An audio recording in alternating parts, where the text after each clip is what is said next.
Hello, we are Wispar, and this is our senior capstone project.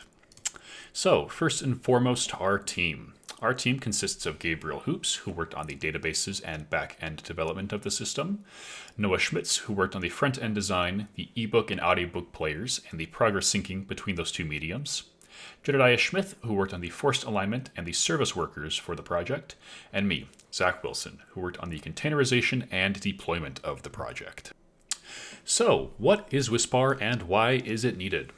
In an age where the majority of the media we consume is owned or managed by large corporations like Amazon, Microsoft, or Apple, many consumers have found themselves victims to having items they purchased or thought they'd purchased taken away from them. In recent history, Amazon has been guilty of revoking access to books users had previously bought, and Microsoft shut down their entire ebook service, rendering any books bought from them useless. And while many of these companies still offer ebook or audiobook libraries, many of the features one would hope to enjoy are locked behind subscriptions or paywalls, making it harder and harder to enjoy the content you've paid for. That is where Wispar steps in. Wispar is a free, self-hostable solution for managing your ebook and audiobook library. Wispar comes with all the features you'd expect out of an ebook reader or audiobook player, as well as many that are often locked behind a subscription or a paywall. This includes features like textual and audio progress synchronization, meaning you can easily pick up reading at the exact spot you were last listening, or vice versa. And, best of all, when you upload a book into your Wispar instance, that book is yours forever, and only accessible to you or others you invite into your instance. Overall, Wispar aims to give those who love to read more power in how they store and consume their content. We can take a look at how this is achieved as we demo a live Wispar instance.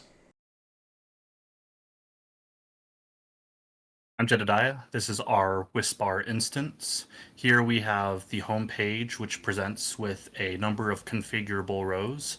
The first one is the recently added row that will present the books in the order that they've been added in. Below that, we have the recently releases row, which gives you the books in the order that the publishing dates have been. And then below that, we have a library row, which tells you the order. Well, that's just all of your books. And then here we have the library tab on the side. And the library tab is also just going to be all of your books. And on to the next section, we have the browse, which is going to be linking to Project Gutenberg and LibriVox. Project Gutenberg is a public domain repository of ebooks, and LibriVox is a public domain repository of audiobooks. Gabriel can now take over the settings. Thanks, Jedediah. So first, if we click on this profile button, these settings are used to modify how the app looks to the current user. So here we can change the color theme, which is great. Some of them are really pretty. We can also change how that home screen looks to us, as well as other aspects of the app. And then if we go back and hover over the settings button and click on users, this is where we manage permissions for each user in the instance. Here we can change what role each user has, because these permissions are role-based, as well as delete users from this instance. And on the right, we can add roles and delete roles and modify existing roles. As you can see here, the kids have no permission to do anything except read books.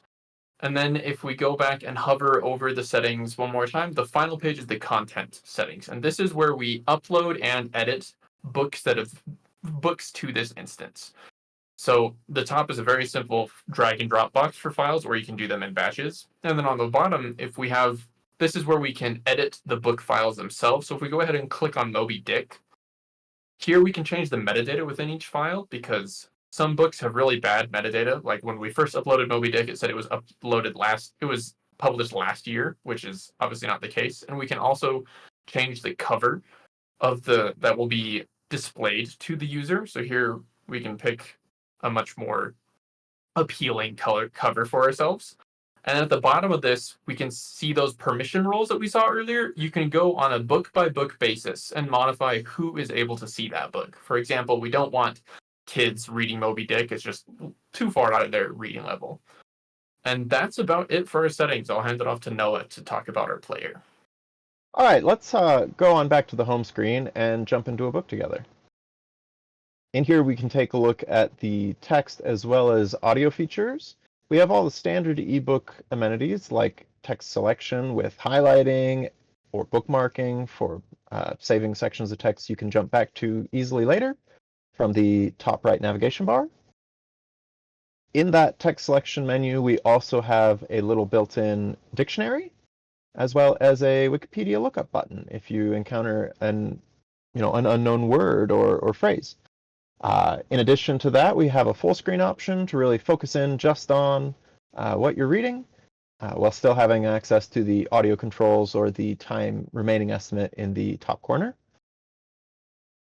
If we want a little bit more control over the text, we can hop into the settings right there and override the EPUB defaults on things like text size, font face, or line spacing. And similarly, we have pretty comprehensive options for audio with the standard controls you'd expect, as well as some audio-specific features like playback speed or a sleep timer. But our most exciting feature is definitely the synced alignment between the progress of the text and the audio, so we'll show off a little demo of that here. Moment to be lost. Away went Alice like the wind, and was just in time to hear it say, as it turned a corner, "Oh, my ears and whiskers, how late it's getting!" She was close behind it when she...